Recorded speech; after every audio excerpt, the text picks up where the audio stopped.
அனைவருக்கும் வணக்கம். நல்ல சொசைட்டியை உருவாக்கணுங்கிறதுக்காக நான் உங்கள் பிரபாகரன் பேசிட்டு இருக்கேன். திமுகவில் ரொம்ப மோசமா ஆபாசமா பேசக்கூடிய பேச்சாளர் அப்படின்னா சிவாஜி கிருஷ்ணமூர்த்தி அப்படின்னு எல்லாருமே சொல்லுவோம். சிவாஜி கிருஷ்ணமூர்த்தி, நீ கொஞ்ச நேரம் ஓரமா உட்காரு, நான் எப்படி பேசுறேன் பாரு அப்படின்னு சொல்லிட்டு திமுகவோட அமைச்சர் பேசியிருக்க பேச்சு அப்படிங்கிறது காது கொடுத்து கேட்க முடியல, காதை மூடிக்கலாம் அப்படின்னு தோணுது. இந்த டாபிக் எடுத்து பேசவே அவ்வளவு தயக்கமா தான் இருக்கு. பட் ஒரு அமைச்சர் அவ்வளவு பெண்கள் அவ்வளவு ஆண்களை முன்னாடி வச்சுக்கிட்டு மேடையில இப்படி பேசுறப்போ நமக்கு என்ன? அந்த வீடியோவை பாருங்க, அதுல முக்கியமா ஒரு சிரிப்பு சிரிக்கிறார் பாருங்க, அதை மிஸ் பண்ணாம பாத்துருங்க. ஒரு விலை மாதவியின் வீட்டுக்கு ஒருத்தன் போறான். போகும்போது அங்க அந்த அம்மா கேக்குது, நீ பார்த்து நீங்க சைவமா வைணவமா அப்படின்னு கேக்குது. அவனுக்கு ஒன்றும் புரியல. அவன் பணம் எவ்வளோ 5 கொடு 10 கொடுன்னு கேட்டான்னா ரைட்டு. என்னடா இங்க வந்திருக்கிறோம் நாம ஒரு விலை மாத வீட்டுக்கு, நம்மள சைவமா வைணவமான்னு கேட்குறாங்க அப்படின்னு கேட்டான். அந்த அம்மா சொல்லிச்சான், என்னம்மா ஒன்றும் புரியலையே அப்படின்ட்டான். ஒன்றும் இல்லை, சைவம்னா இப்படி வைணவம்னா இப்படின்னுச்சான். ஒன்றும் புரியல. சைவம்னா இப்படி வைணவம்னா இப்படி, ஒன்றும் புரியல. என்ன சொல்ற, இதுன்னா அது தீர்மம் இது தானே, அதுல என்ன இருக்கு அப்படின்னா, இல்ல சைவம்னா படுத்துக்கிறது, வைணவம்னா நின்னுங்கிறது. நின்னுங்கனா 5 படுத்தா 10. என்ன மாதிரியான ஒரு சிரிப்பு! ஏன்னா வரலாற்றிலேயே ஒரு முக்கியமான கதையை புதுசா எழுதி எடுத்துட்டு வந்து சொல்லிட்டார்ல. சோ அதுக்கு அந்த சிரிப்பு வேற என்னமோ பெருசா சாதிச்சு முடிச்சுட்டு, எதையோ அந்த ஸ்டேஜில் சாதிச்சுட்டு அங்க நிக்கிற மாதிரி அந்த கதையை சொல்லி முடிச்சுட்டு அவ்வளவு பெரிய சிரிப்புங்க. இப்போ இந்த கனிமொழி, இந்த ஜோதிமணி இவங்கெல்லாம் இப்போ எங்க போனாங்க அப்படின்னு தெரியல. இந்த மகளிர் உரிமை பேசக்கூடிய ஆணையம்லாம் இப்போ எங்க போனாங்க அப்படின்னு தெரியல.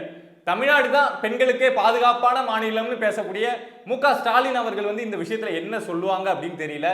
எவ்வளவு ஆபாசமா இருக்கு பாருங்க. ஒரு அமைச்சர் இதை மாதிரி இந்தியாவிலேயே ஒரு கட்சியில ஒரு அமைச்சர் இதை மாதிரி ஸ்டேஜில் பேசிட்டு அவர் அந்த கட்சியில அமைச்சராகவும் இருக்க முடியும் அப்படின்னா அது சத்தியமா திமுகவில் மட்டும்தான் முடியும்னு நினைக்கிறேன். ஏன்னா இருக்காருல்ல, இவ்வளவு மோசமான பேச்சை பேசிட்டு அவர் அமைச்சரா தானே இருக்காரு. இதுல என்ன ஒரு கொடுமை தெரியுமா? அவர் இதுக்கு முன்னாடி கல்லூரியில பேராசிரியரா வேலை பார்த்தவராம். இதுக்கு முன்னாடி உயர்கல்வி துறை அமைச்சரா இருந்தவர். யோசிச்சு பாருங்க, இத மாதிரி ஒரு எண்ணம் கொண்ட வக்ர புத்தி கொண்ட ஒருத்தர் உயர்கல்வித்துறை அமைச்சரா இருக்காரு அப்படின்னா அவருக்கு கீழே படிக்கக்கூடிய மாணவர்கள் எப்படி இருப்பாங்க, எதை மாதிரியா நடந்துப்பாங்க அப்படிங்கிற ஒரு பெரிய கேள்வி இருக்குல்ல. இதை என்னதான் சொல்றது அப்படின்னே தெரியல. பொன்முடி அவர்களுக்கு 74 வயசு ஆகுது. 74 வயசுல ஒரு ஸ்டேஜில் பேசக்கூடிய பேச்சா இது? பெண்களுக்கு எதிராக இவர் இப்பதான் ஃபர்ஸ்ட் டைம் பேசுறாரா அப்படின்னா தொடர்ச்சியா பேசிக்கிட்டே தான் இருக்காரு.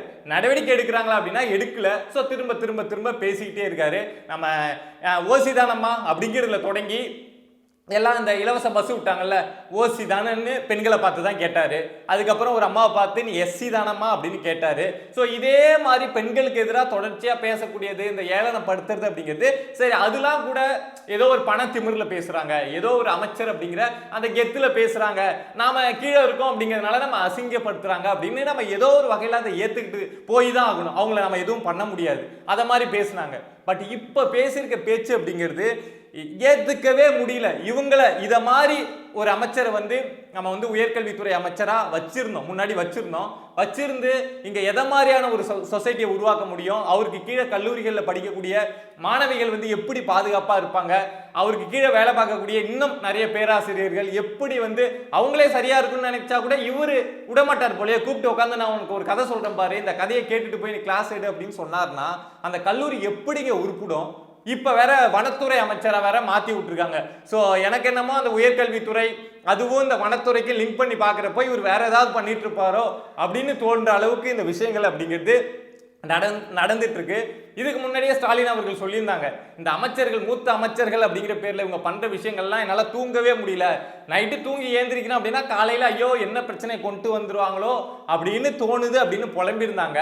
பட் இதுக்கு முன்னாடிலாம் சின்ன சின்ன பிரச்சனை அப்படிங்கிறத கொண்டு வருவாங்க தான். துரைமுருகன்லாம் கொண்டு வராத பிரச்சனையா, அம்மாவுக்கு 1000 பொண்ணுக்கு 1000 கொடுக்குறோம் அப்படின்னு சொன்னாரு. நீ படம் பார்க்க போமா, உனக்கு நான் 1000 ரூபாய் கொடுக்குறேன் அப்படின்னு இந்த கல்லூரியில் படிக்கக்கூடிய மாணவிகளுக்குலாம் 1000 ரூபாய் தராங்கல்ல. ஸோ அதுக்கு ஒரு பிரச்சனையை இது பண்ணி பெண்களை எப்படி இழிவுபடுத்தினாரு அப்படின்னு தெரியும். அது துரைமுருகனுடைய பேச்சிலேயே வழக்கமா உள்ள ஒரு விஷயம் தான். பட் இப்போ பொன்முடி அந்த லிஸ்ட்ல சேர்ந்திருக்காரு. ரொம்ப நாளைக்கு முன்னாடியே சேர்ந்துட்டாரு தான். பட் இத மாதிரி ஒரு ஸ்டோரியை சொல்லிட்டு அதை பெருமையா நினைச்சு சிரிக்கிற மனநிலையெல்லாம் இருக்குல்ல, ஐயோ தாங்க முடியலைங்க. நீங்க இனிமே வந்து அவங்கள குறை சொல்லி அவங்க இப்படி பண்றாங்க அப்படி பண்றாங்கிற விஷயத்த நான் கொண்டாந்து உங்கள்கிட்ட எக்ஸ்போஸ் பண்றதுல என்ன சொல்ல, நாம அவங்கள தப்பு சொல்லி எக்ஸ்போஸ் பண்றதுல இங்க எதுவுமே இல்லை அப்படின்னு நினைக்கிறேன். நாம நம்மளை மாத்திக்கிட்டு நாம சரியான மட்டும்தான் அவங்கள திருத்த முடியுமே தவிர, அவங்கள ஓரம் கட்ட முடியுமே தவிர, அவங்க திருந்துவாங்க அப்படின்லாம் நம்ம எதிர்பார்க்கறது அப்படிங்கிறது தேவையில்லாத விஷயம் அப்படின்னு நினைக்கிறேன்.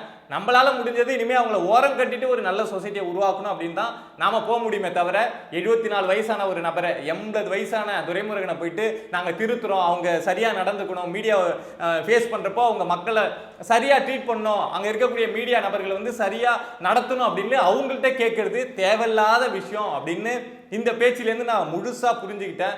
இனிமே அவங்க சொல்ற விஷயங்களை, அவங்க செய்யற விஷயங்களை வந்து நம்ம எக்ஸ்போஸ் பண்ணி பேசணும் அப்படிங்கிறது, அவங்க இனிமேலாவது திருத்திப்பாங்க அப்படிங்கிற அந்த நம்பிக்கையெல்லாம் எனக்கு சுத்தமா இல்லை, போயிடுச்சு. இனிமே அது மாதிரி பேசுறோம் அப்படின்னா நாம இத மாதிரி நபர்கள்லாம் இருக்காங்க, இவங்கள தான் நம்ம ஓட்டு போட்டு தேர்ந்தெடுத்து அமைச்சரா கொண்டாந்து உட்காந்து வச்சிருக்கோம் அப்படிங்கிறத புரிஞ்சுக்கிட்டு அடுத்த முறைலாம் ஓட்டு போடுறப்போ நம்ம ஓட்டை வந்து நீங்க வந்து என்ன வேணா பண்ணுங்க, ரோட்ல வேணாலும் தூக்கி போட்டு போங்க, தயவு செஞ்சு தப்பானவங்களுக்கு போட்டுறாதீங்க. போட்டா இத மாதிரி கதைகள்லாம் சொல்லுவாங்க தான், ஸ்டேஜில் வந்து சிரிப்பாங்க தான், அதை நம்ம பார்த்துக்கிட்டு அமைதியா இதை மாதிரி உட்காந்துருக்க வேண்டியதாங்க. இந்த இந்த இந்த ஸ்டோரியை பத்தி இந்த என்ன இருக்குல்ல, இதை வந்து நான் மத ரீதியா ஒரு சொன்ன விஷயங்கள் அதெல்லாம் எடுத்து பேச போன ஆரம்பிச்சேன்னா எனக்கு அதுல விருப்பமே கிடையாதுங்க. மதத்தை வச்சோ இல்லை ஒருத்தவங்களை ஒரு ஜாதியை வச்சோ மேலே பேசுறது, கீழே பேசுறது, இல்லை இழிவுபடுத்துறது அப்படிங்கிறதுலாம் எனக்கு சுத்தமா உடன்பாடு கிடையாது. எல்லாம் மனிதர்கள் தான் அப்படின்னு நினைக்கக்கூடிய ஒரு நபர் தான் நான். ஸோ அப்படிங்கிறப்ப அவர் இதுல மதத்தை வச்சுலாம் பேசியிருக்காரு, அதை பத்திலாம் நான் எடுத்து பேசணும் அப்படின்னா ஒவ்வொரு மதத்தை இழிவுபடுத்திட்டாரு, இந்த இனத்தை இழிவுபடுத்திட்டாரு அப்படின்னு பேசலாம். பட் அவர் பேசினதையே நான் பேச வேணாம்னு நினைக்கிறப்போ நான் ஏன் அவரை பத்தி பேசணும் அப்படின்னு நினைக்கிறேன். வச்சிடுறேன். நன்றி.